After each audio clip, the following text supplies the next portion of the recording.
itong dalawang video clip dito na bigyan natin ng reaksyon courtesy ng ANC Digital News Channel. Ito ang disclosure of ICC by Prosecutor Khan ng pinalabas niya na 181 evidences. Pinapakita niya sa depensa ng team ni BP Sara headed by Nicholas Kaufman. Napakaraming ebidensya, 181 kaagad. Noong September 21 daw ito inilabas. At sa pangalawang video clip ay makikita natin na naroon na ang common law wife ni Digong na si Hanilet Abansinya. Pinayagan na yata ni EPE na makapunta diyan. At kasama ang controversial na ano bang tawag diyan? Kitty Duterte. Kaya the more the merrier na sila diyan sa dahig. Nandiyan na si Roque, nandiyan na si BP Sara, Robin Padilla at iba pa. Kaya the more the merrier and the happier. Ito ang video atin muna panuurin. Okay, Deputy Prosecutor. International Criminal Court Prosecutor Karim Khan has shared the first set of evidence to the defense team of former President Rodrigo Duterte, who is accused of crimes against humanity over his bloody drug war. This disclosure is in compliance with the order of Julia Motoc, presiding judge of the pretrial Chamber 1 during Duterte's initial appearance hearing on March 14. Motoc then ordered the prosecution to disclose information that forms the basis of the issuance of the warrant of arrest against Duterte. In a 3-page first communication of disclosure of evidence filed by Khan on March 21, the prosecution disclosed 181 items to the defense. According to Khan, the items comprised the material cited in the warrant of arrest for Duterte, except for those applied for an extension of the disclosure deadline. Details or contents of the items were not made public because it was classified as confidential. The Office of the Prosecutor, the Counsel for the Defense, and the Victims and Witnesses Unit of the ICC Registry were notified of the document. ICC Assistant Counsel Attorney Cristina Conti is in The Hague in the Netherlands to help in preparing for the registration and participation of the victims in the trial. Iba pa ito doon sa biktima na magiging witness. Dito sa ICC, hindi lahat iuupo. In fact, posibleng walang iupo kung malakas ang ebidensya. Ito iba talaga ang iba ang paraan ng pag-trial diyan sa ICC. Kasi talaga siya itong hinay-hinay lang step by step. Katulad nito, dinidisclose, ipapakita sa mga judges ng prosecutor itong prosecutor Khan, ipapakita sa judges ng ICC, i-disclose ang lahat ng ebidensya at ayon sa kanila ay 181 muna na evidences, pero mas marami pa yan na ipapakita nila sa susunod na disclosure. Ngayon, after disclosure ay bibigyan yata ng 5 araw lang at makapag-komento na, makapagbigay din ng sagot ang defense team ni Sara Duterte headed by Nicholas Kaufman. Kaya di ba? Walang bias, kaya nga lang ICC yan eh. ICC yan.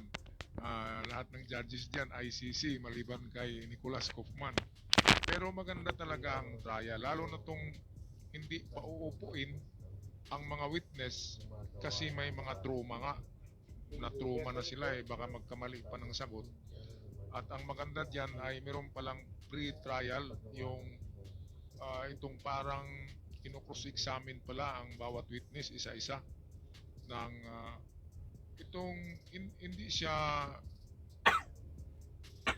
hindi siya yung nasa korte na pag cross-examine yung parang private cross-examine by ICC judges para makuha yung totoo talaga na sasabihin ng mga witness.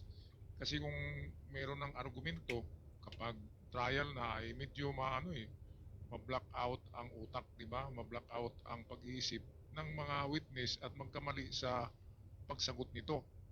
Kaya napakagaling ng paraan ng ICC. Kausapin muna katulad kay Matubato at Las Cañas, kinuhaan na sila ng pahayag nila. Meron ng pahayag sila Las Cañas at Matubato sa ICC. So meron ng tinatawag na parang pre-trial sa mga witness.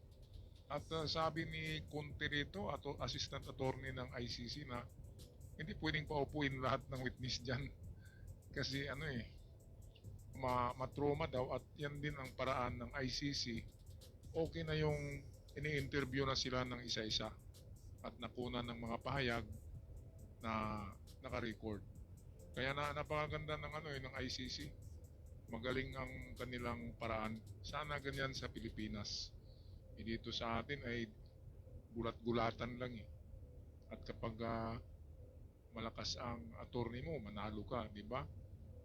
Grabe. Okay, patuloy tayo sa video. Conti also explained how ICC gives significance on the sentiments of the victims in the case. Yung tanong nga nila, has there been psychological harm? Kung maaga kang naulila or maagang namatay yung anak mo, that could be considered psychological harm. Iba pa din ang financial, parang harm. Kasi anak ka na hindi makapag-aral o nawala ng oportunidad dahil namatay yung magulang mo. Conti also warns about the possible effects to potential witnesses and evidence if Duterte is allowed to return home. Apektado ang ebidensya. So, both witnesses or potential witnesses at saka yung mga dokumento. Kasi nasa Pilipinas yan. Kaya kung sa konsepto pa ng ang interim release ay iuuwi siya, di all the more. Dahil kaya niyang pagtakpan yung nangyari. Ayan, so talagang hindi pala. 101% na walang mangyaring interim release. At kung meron man ay hindi papauwiin si Digong sa Pilipinas. Limitado lang sa compound ng ICC or limitado sa The Hague or Netherlands ang kanyang kalayaan. Kasi kung papauwiin, alam natin na ma-influensya, di ba? Baka mabura ang mga ebidensya o baka maano yung mga witness, di ba? Ma-intimidate at mabago yung mga yung mga testimonya. So, yan ang iniiwasan ng ICC. Meron silang ganyan pala na pinoproteksyonan ang mga witness para hindi rin ito pwedeng maharas o baka may mangyayaring hindi maganda. Napakagaling. Balik tayo kay Attorney Conte. O kaya manira ng ebidensya. Meanwhile, Palace Press Officer Claire Castro maintained that the ICC has no jurisdiction over the Philippines and that Duterte's arrest was made in compliance with the country's obligations as a member of the Interpol. Hindi pa po nakaupo ang Pangulo, si Pangulong Marcos. Nakapag-decide na po ang prosecutor ng ICC na ituloy ang pag-iimbestiga dahil hindi tumupad ang dating pamahalaan sa kanilang pangako na sila ay magkakaroon na ng tamang pag-iimbestiga at ipoprosecute ang dapat na i-prosecute. Yun palang kaya nagpursige ang ICC dahil sa administrasyon ni Digong ay humingi pala ang ICC ng itong hustisya na nag-request na gawin ng pamahalaan ni Digong ang totoong pag-imbestiga at pag-prosecute sa mga nagkasala. Pero walang nangyari eh. May nalaman ba kayo na nakulong na bumaril na pulis? May nalaman ba kayo na nakasuhan, na natanggal sa serbisyo yung mga bumaril ng mga inosente, di ba? Kaya yun, nakikita yun ng ICC kasi meron namang assistant to ICC ang ICC mismo sa Netherlands, ay merong mga attorney din sila dito of human rights. Katulad ni Attorney Conte, yan ay assistant to the ICC, si Conte. At marami pa sila dyan, 4 yata na Pilipino ay assistant attorney ng taga-ICC. Kaya alam ng ICC ang nangyayari sa Pilipinas. Ayun pala, walang ginawa si Digong sa administrasyon niya. Kasi sabi nga niya, walang panagutan ng mga pulis na nakabaril, kundi siya ang sasagot ng lahat. Bakit ngayon ay takot siya makulong, di ba? Sagutin niya na lahat, di ba? Para accountability ay nandun na lahat sa kanya para hindi na makulong pa yung ibang kapulisan. Pero kung kanya na magipaglaban pa siya ay baka ipatawag na yung mga iba pang mga matataas na opisyal na kasama sa Oplan to Camp. Alright, ito naman ang ating susunod na video clip ay ang reunion ng mga Duterte. Ayan, humabol yung grabe, di ba? Grabe din ang bunganga nitong Abansinya. Ganon din itong Kitty Duterte. plus Sara, plus Harry Roque. Doon kay Robin, hindi naman mabunganga si Robin. Pero hindi naman siya Duterte, kaya hindi siya dapat mag-ingay dyan. Pero ngayon, ano na eh, 4 na sila dyan eh. Na grabe ang mga bunganga. Harry Roque, BP Sara, Anilet, Abansinia. Pinayagan pala ni IP, no? Nung una kasi may chismis sa internet na hindi pinayagan ni IP na sasakay sa eroplano kaya nagpaiwan tong Anilet. Ngayon ay humabol eh. Baka nag-away tsaka si IP. Joke lang yun na.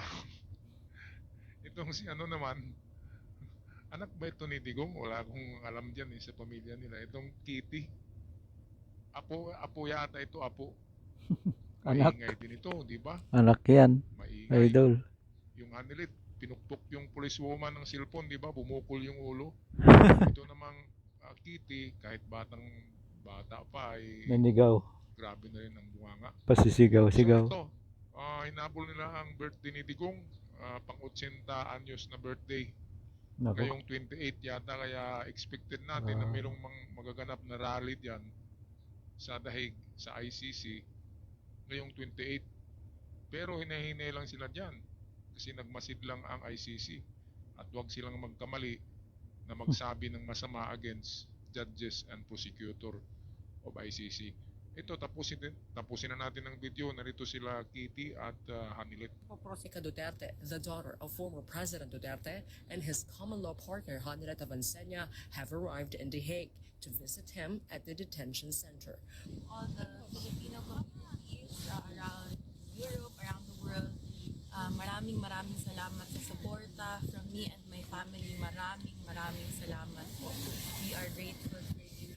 Yan na yan ng jacket. Artista na naman, di ba? Yung mga ano kasi nila diyan, mga yung pagpunta ay parang public appearance eh.